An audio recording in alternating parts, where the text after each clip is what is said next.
Okay, in this example I want to show you the inherent issues with the way that NinjaTrader handles multiple time frame backtesting.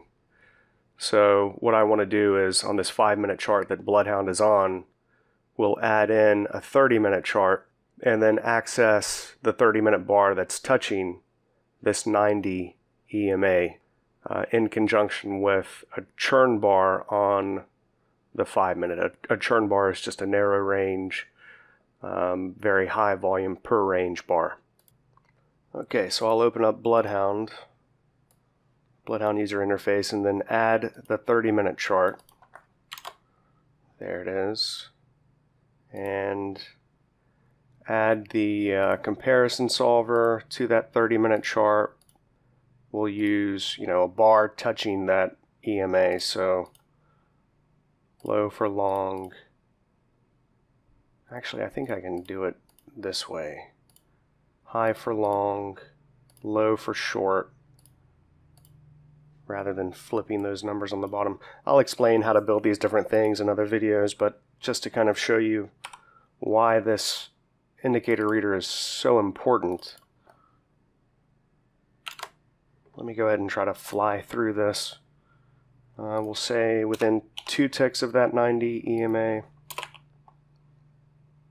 and anytime I do a within a range A equals B, I need to put that value in that small amount.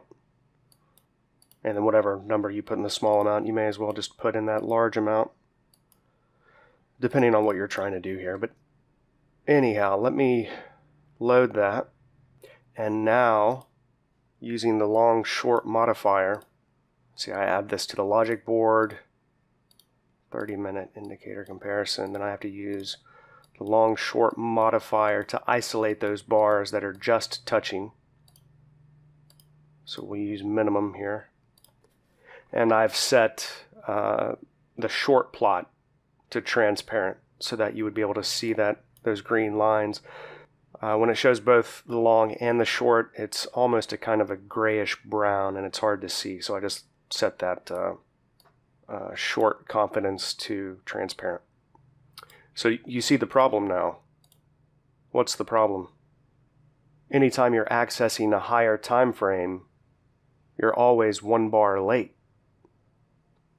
So if you're trying to do testing, back testing, well, you're going to have improper results, and your back tests are never going to even come close to matching what your results would have been in real time.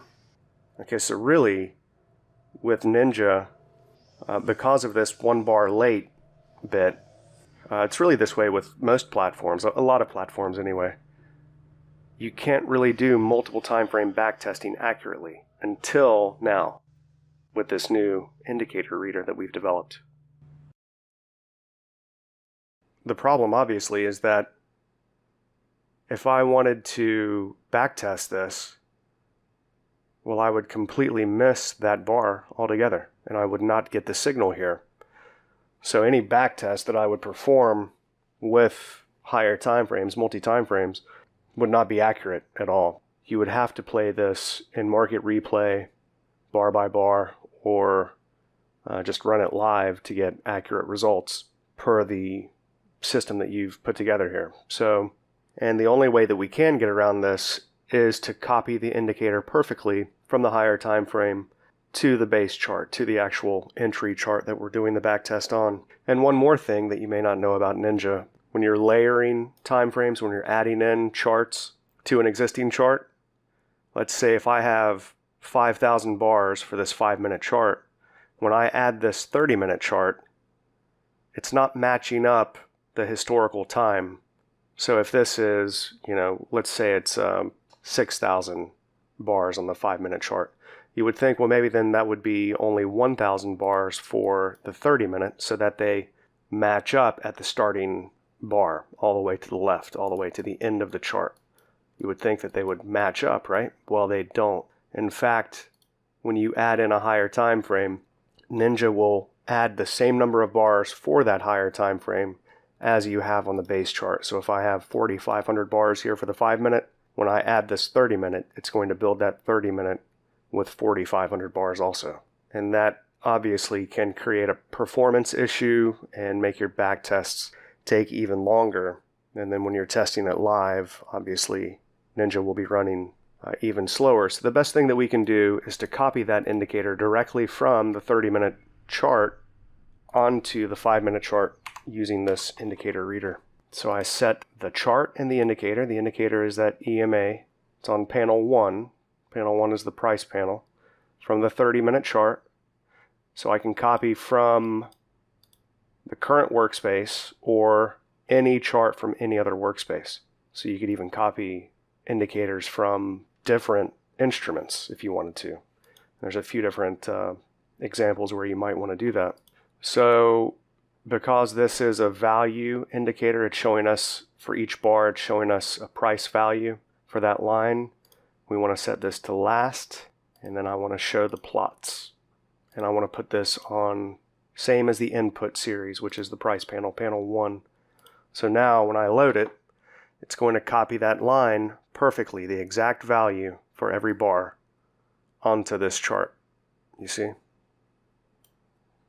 So now, rather than getting one bar late here in Bloodhound and not even accessing the bars at all that are touching the line, and in fact, rather than accessing just 1 or 2 bars that might be touching the line, we're getting a signal for every single bar that makes up that 30-minute period, which is 6 5-minute bars. Now, I'll just simply remove that 30-minute chart in this solver. I don't even need that. And add an indicator reader. Actually, yeah, we'll need that long short modifier. So we'll use price, low, high. And now I'll add this indicator reader and access the 30-minute chart from within the indicator reader. So this is very cool stuff here. So I want to do the data series inside of Bloodhound. I want to load that data series so that each plot has its own data series. Let me set this up now. Come over here and add it to the green board. Long short modifier. Set this to minimum. Okay, now I have to reload the chart since we removed that 30-minute. And there we go.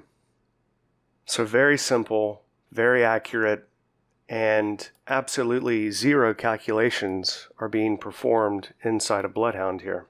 At least as far as accessing the indicator is concerned. Of course, there are some calculations that are being performed. So now I can just name it EMA 90 and then add in the signal, the churn bar from the volume analyst on the 5-minute. P indicator reader, 5-minute volume analyst, and I want the primary barcode for the churn bar. Leave that to extreme. And it's, I think it's 4 and 5. So I'll say you want these always in descending order. 6, 5, 4, 3, 2.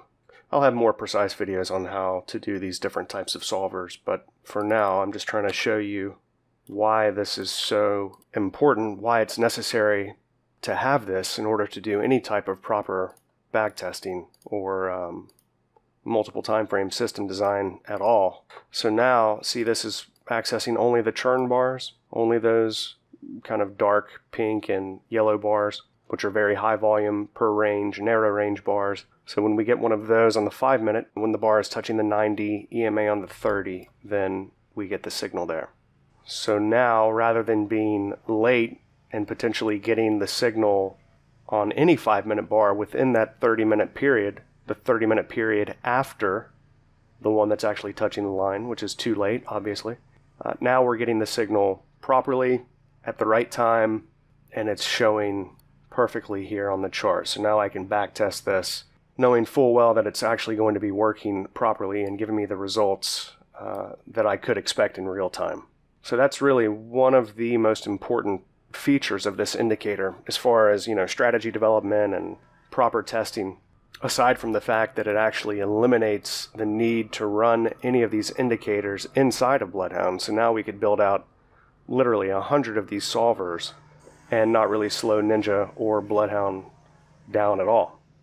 This little indicator right here completely eliminates all of the problems that I've been facing with Ninja and Bloodhound and backtesting and strategy development since I started doing this. So it's really just a pivotal and extremely important little algorithm here.